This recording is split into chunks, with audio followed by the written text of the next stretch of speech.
Konsekuensinya apa kalau misalnya pemerintah daerah tersebut tidak melibatkan perancang? Kalau, penyusunan peraturan perundang-undangan itu kan pada prinsipnya kan yang perlu diperhatikan itu kan ada 3.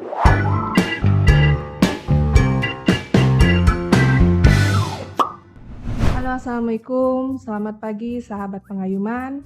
Saya Nara. Selamat datang di podcast Kanwil Kementerian Hukum dan HAM Sumatera Selatan. Pencari ilham, ilmu pengetahuan, hukum dan HAM.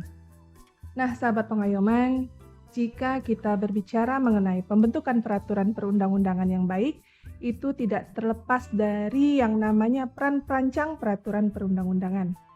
Nah, podcast kali ini kita akan membahas mengenai eksistensi perancang dalam pembentukan produk hukum di daerah. Di hadapan kita bersama telah hadir Bapak Zainul Arifin SHMH. Beliau adalah perancang ahli madya pada kantor wilayah Kementerian Hukum dan HAM Sumatera Selatan, sekaligus sebagai Kasubit Fasilitasi Pembentukan Produk Hukum di daerah. Halo, selamat pagi Pak Zainul. Selamat pagi Bu Nara. Terima kasih sudah dapat hadir di podcast kita kali ini Pak Zainul. Terima kasih.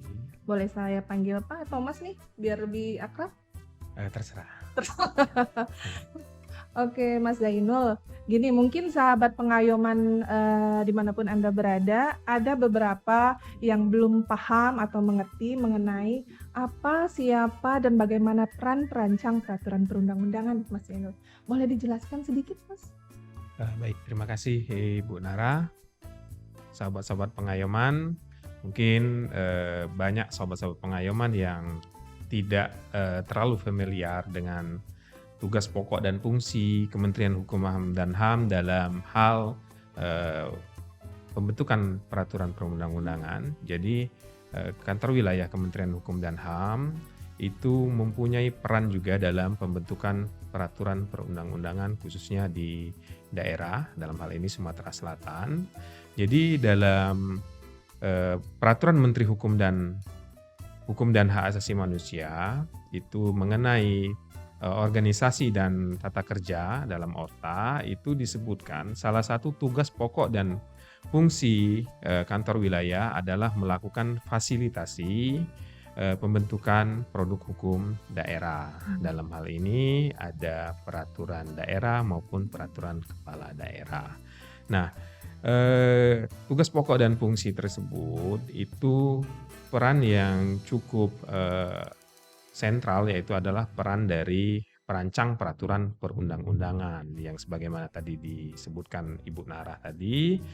Nah, peran perancang peraturan perundang-undangan sendiri itu terdapat dalam berbagai peraturan perundang-undangan. Salah satunya adalah Undang-Undang Nomor 12 Tahun 2011. Itu terdapat istilah perancang peraturan perundang-undangan dalam pasal 98. Itu dalam penjelasannya disebutkan bahwa perancang peraturan perundang-undangan adalah pegawai negeri sipil ya, yang diangkat sebagai pejabat fungsional tertentu yang diberi tugas ya, jadi wewenang, tanggung jawab dan hak oleh pejabat yang berwenang untuk melakukan penyusunan pembentukan peraturan perundang-undangan dan instrumen hukum lainnya seperti itu Mbak Nara. Kemudian peranannya sendiri seperti apa, Mas? Nah, jadi peranan perancang peraturan perundang-undangan itu sendiri yaitu dalam melakukan pengolahan ya, mulai dari persiapan, kemudian pengolahan dan penyusunan daripada peraturan perundang-undangan itu sendiri. Jadi seperti itu. Jadi perancang sendiri itu merupakan pejabat fungsional ya, Mas ya? Ya, Jabatan fungsional ya? jabatan fungsional tertentu. Kemudian bagaimana komposisinya di kantor wilayah Kementerian Hukum dan HAM Sumatera Selatan? Ada berapa orang yang memiliki jabatan fungsional perancang? Jadi perancang peraturan perundang-undangan itu di kantor wilayah Kementerian Hukum dan HAM itu secara struktur organisasi itu berada di Divisi Pelayanan Hukum dan HAM. Nah, kemudian di bawah divisi itu ada kepala bidang hukum, barulah di bawah itu ada sub bidang fasilitasi pembentukan produk hukum daerah. Nah, kami para perancang sebagai JFT memang secara hierarkis memang bertanggung jawab berjenjang secara kepegawaian, administrasi, pertanggungjawaban pelaksanaan kegiatan itu memang berjenjang. Namun kita dalam koordinasi dalam sub bidang fasilitasi pembentukan produk hukum daerah.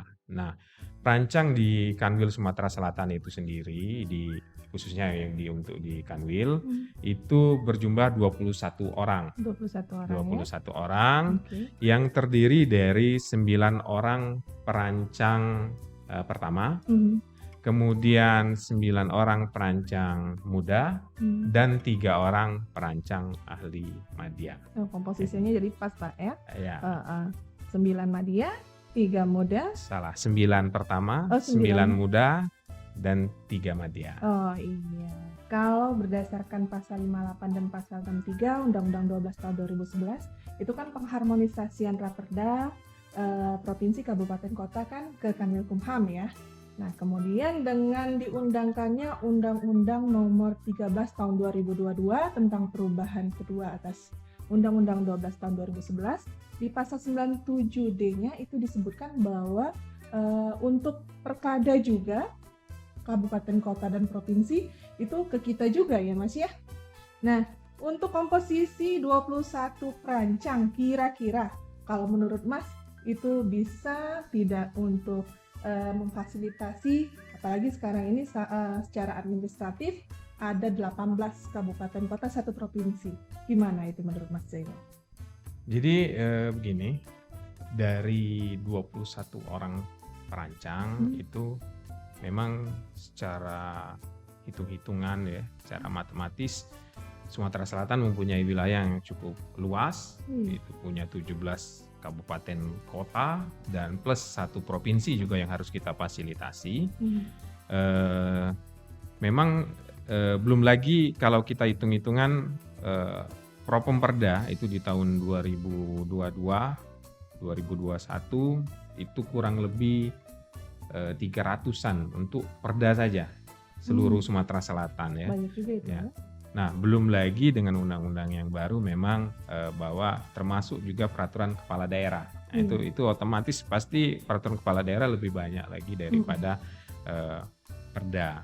Nah, namun demikian kita sudah melakukan upaya-upaya ya, jadi pimpinan kantor wilayah sudah melaksanakan upaya-upaya untuk memaksimalkan potensi dari perancang yang ada sendiri, kemudian dengan melakukan peningkatan kompetensi dari para perancang, sehingga perancang dapat lebih maksimal melaksanakan tugasnya. Jadi kita biasa harusnya powernya A jadi ABCD seperti itu kan kurang lebih ya. Jadi dikencengin lagi kan. Nah, dan itu menurut kami adalah solusi yang terbaik yang bisa dilaksanakan oleh kantor wilayah dalam melaksanakan tugas-tugas tersebut. Iya. Kemudian untuk keterlibatan perancang sendiri dalam pembentukan produk hukum di daerah gimana? Jadi saat ini yang kita laksanakan sebagaimana tadi disebutkan, kita ketahui di Undang-Undang 12 itu sendiri tadi disebutkan pasal 98 mengenai keikutsertaan perancang peraturan perundang-undangan mulai dari tahap perencanaan kan, tahap penyusunan, tahap pembahasan dan seterusnya. Itu di 98 mengikutsertakan perancang. Artinya kita bisa bilang harus mengikutsertakan perancang dari tahapan awal bahkan dari perencanaan. Nah, kemudian tugas-tugas lain yaitu yang tadi disebutkan Ibu Nara tadi di pasal 58 ya. 58 dan untuk pasal 63 bahkan pasal 97D. Nah, itu amanat juga oleh undang-undang bahwa melakukan harmonisasi baik peraturan daerah yang dari eksekutif maupun dari legislatif maupun terhadap peraturan kepala daerah. Nah, kemudian tugas kita juga Jadi di Permenkumham itu kan disebutkan juga melakukan melayani untuk melakukan konsultasi, mediasi seperti itu kan. Dan beberapa Pemda juga meminta tanggapan kita mengenai misalkan mereka ada satu perda atau perkada, mereka meminta tanggapan dari sudut pandang dari perancang. Nah, itulah tugas-tugas yang dilaksanakan selama ini perancang di kantor wilayah Kementerian Hukum dan HAM Sumatera Selatan. Jadi bukan hanya sekedar harmonisasi ya Mas Jainul ya, Ya, banyak tugas-tugas yang lain seperti tadi ada apa kajian, konsultasi iya, kan, konsultasi. terus meminta tanggapan Iya. mengenai perda. Wujudnya seperti apa? Dalam bentuk apa fasilitasnya? Jadi wujud dalam keikutsertaan para perancang itu biasanya dalam bentuk permintaan tim ya, dalam penyusunan naskah akademik dan rancangan peraturan sendiri. Tuh. Kemudian juga adalah ada permintaan tadi yang disebutkan, ada permintaan-permintaan dari Pemda untuk kurang lebih bisa dibilang berkonsultasi dan juga meminta tanggapan mengenai rancangan peraturan daerah maupun rancangan peraturan kepala daerah. Seperti itu. Nah, kalau kita berbicara mengenai keikutsertaan perancang itu kan dimulai dari awal ya Mas ya, dari tahapan perencanaan sampai dengan tahapan pengumuman. Nah, kalau kita lihat kita ini memiliki 17 kabupaten kota, 1 provinsi. Nah, di antara pemerintah daerah ini apakah mereka hampir semuanya sudah melibatkan perancang dalam pembentukan produk hukum di daerahnya masing-masing? Jadi begini, memang aturan mengenai keikutsertaan perancang ini kan memang bisa dibilang dalam kurun waktu 10 tahun terakhir inilah kan seperti itu. Jadi memang salah satu upaya-upaya dari para pimpinan kita baik di tingkat pusat maupun daerah adalah memberikan sosialisasi lah kepada Pemda kan, termasuk kegiatan kita hari ini juga kan, kita memberikan sosialisasi, memberikan kesadaran dari Pemda bahwa pentingnya ya, jadi itu adalah amanat undang-undang, keikutsertaan perancang itu merupakan amanat undang-undang sebagaimana pasal 98 Undang-Undang 12. Jadi dari awal sampai bahkan sampai pengundangan seperti itu. Nah, apa fungsinya? Ya, fungsinya adalah kita meningkatkan kualitas dari peraturan perundang-undangan yang dibentuk. Kemudian yang pasti kita memenuhi dari perintah undang-undang sendiri, sehingga peraturan perundang-undangan yang dibentuk itu kita harapkan adalah lebih baik lagi. Seperti itu.